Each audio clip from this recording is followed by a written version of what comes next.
I am a physician who's trained in family medicine, and I came to Rochester in 2014 to complete a fellowship at the University of Rochester in the Department of Public Health Sciences. So that's where I got my training in preventive medicine and public health. I love the diversity of experiences. There's so many different programs and ways that staff in this department are trying to keep people healthy, make the healthy choice the default choice, protect the environment as well, the environment that is surrounding residents. I think people think, okay, if there's a pandemic or a flu outbreak or this or that, we know it's the health department. But aside from the immediate medical crisis, what are some of the other areas the health department reaches? And are any of those areas places where you see expansion? So there is a huge range of services that our department offers. So we do have certain clinics. We have an immunization clinic where it's a safety net clinic, so we don't offer like travel vaccines, your yellow fever, typhoid, but we help kids not get excluded from school. We help folks that are interested in moving into a healthcare related field get their MMR.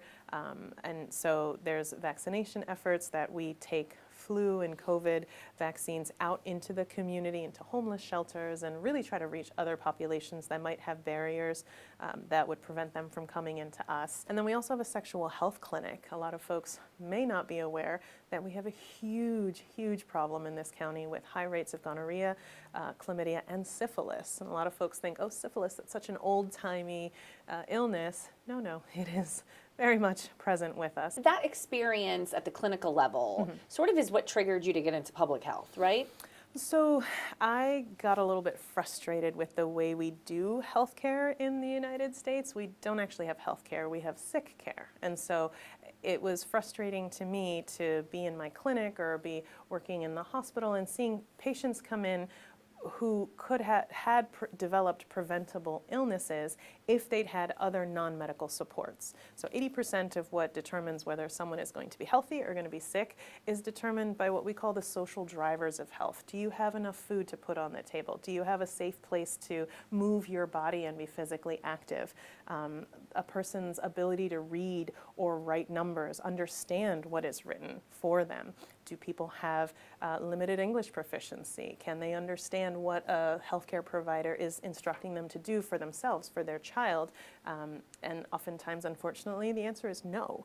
And so I got really frustrated with those barriers to my patients being healthy, and that's what led me to kind of move upstream into thinking about public health and thinking about health at a population scale. And the other deeply held value that drives me in this work is also thinking about equity. So my family's from Puerto Rico. I was born and raised in North Philly, and there are a lot of health disparities there, as there are here, that impact communities of color, communities living in poverty. And we know that systemic racism, discrimination, and housing policies have dictated where lots of people have been allowed to live, allowed to make a living, and that certain communities bear a disproportionate burden of diabetes or higher rates of COVID infection or rates of flu. And so working to minimize and mitigate and eradicate those disparities is a huge driver of my work. It's what I call a wildly improbable goal because there's so much work to do in that space. I'm never going to be out of a job because there's always going to be these areas where someone is not able to access the same way as other folks. And so our department frequently works very much to support those populations that might have been disenfranchised or just underrepresented, underreached.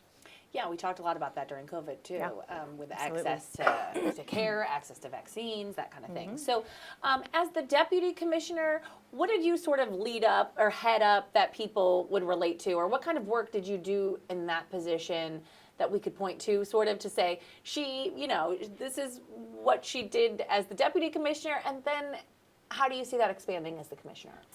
So one of the initiatives I'm most proud of that started during my time as the deputy commissioner is what I'm calling a trauma-informed organizational transformation initiative. So folks throw around the term trauma pretty loosely in general conversation, but if we consider the fact that most folks have experienced something, some event that made them either concerned or worried about their safety or the safety of someone that they love, that type of an experience changes how you're able to interact with the world. Sometimes it makes folks what we call hypervigilant or kind of always on edge. And so when folks come to receive services in our department, they're often not at their best anyways. So they're coming to our clinics, or we have programs that support first-time pregnant people who are concerned about like how, I don't know how to do this, how do I make the healthiest choices for my child? And so the way that our staff, that my staff, that I interact with folks can be either supportive or it can be really triggering of someone's past trauma. And so we started an initiative to help just educate our own staff, and it started with the Early Childhood Development Division, so that's early intervention and preschool special education staff. Really just educating and informing about what is trauma, what are some of the systemic contributors, historical traumas about racism, sexism, all the isms that can make people feel that they're singled out or not seen as good as anyone else.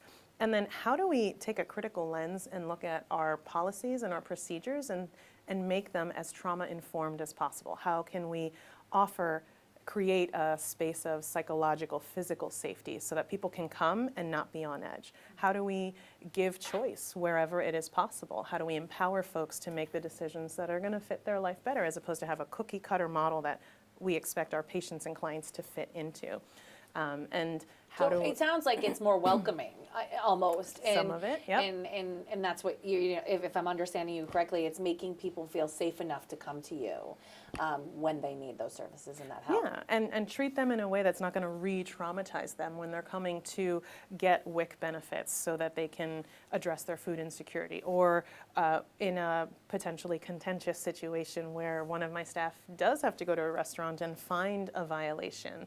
You know, if we can help our staff interact more in a more trauma-informed way, then can that de-escalate a situation where, look, I'm sorry, we do need you to throw away thousands of dollars worth of food because someone left the fridge open, it's out of temperature, it could make someone sick, but can we do that in a way that's not going to escalate and make potentially our staff be unsafe in those situations? And so, yeah, I think during talking about your staff, but then beyond that, as sort of heading up an agency that we have seen can get thrusted into the spotlight very quickly, you also have to have those sort of relationships with so many other community groups, with school districts, with businesses, and that kind of thing. So is that like an area that you look at and say, okay, we need to make sure that we can all work together in the event something big happens again? Yeah, and so we'd actually had a lot of experience making those community connections even before the pandemic. And I think during the pandemic, we really saw the benefit of those relationships because so many other community partners came out of the woodwork to work with us, to be those trusted messengers, to get COVID tests out to communities, to bring their folks to our vaccination clinics. And we had weekly calls sometimes with a diversity of groups. So the nursing homes, the homeless shelters, the K through 12 school districts, there were calls with colleges and universities. And so we were able to build on and strengthen some of those relationships. And so my goal is to kind of stop this slow devolving back into our separated silos. I really want to make sure that we maintain those relationships because we know there's going to be a next something, whether it's the air quality from Canadian wildfires. We also saw the benefit of that because now we had a bunch of folks who knew where to turn and we could disseminate information out to different populations. Even if I don't have any connection to a certain subset, we know folks who can get credible information into those folks about, you know, check the air quality, or maybe your kids should play inside today as opposed to outside if they have asthma. So that's just one example of where we had strong relationships. They got better and stronger during the pandemic. And while I can understand where your question is coming from, sometimes the loudest critical voices on a comment section or some troll writing whatever they're going to write online didn't really translate into us not being able to do the good work that we needed to do, because partners needed the information we had, and we had resources that we were desperately trying to get out all over the community. We saw during the pandemic that there Yeah. was a lot of debate and rhetoric and ugliness. Was there any part of you that said, I'm not signing up for that?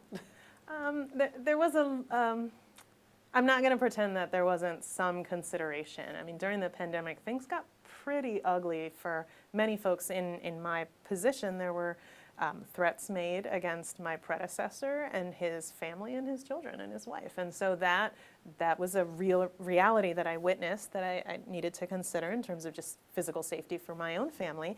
But I'm really grateful to the county that they took my concerns seriously. And, I was able to speak to the heads of our Department of Public Safety and then the sheriffs. And so we've taken some steps to try to ensure safety if anything like that starts to happen again.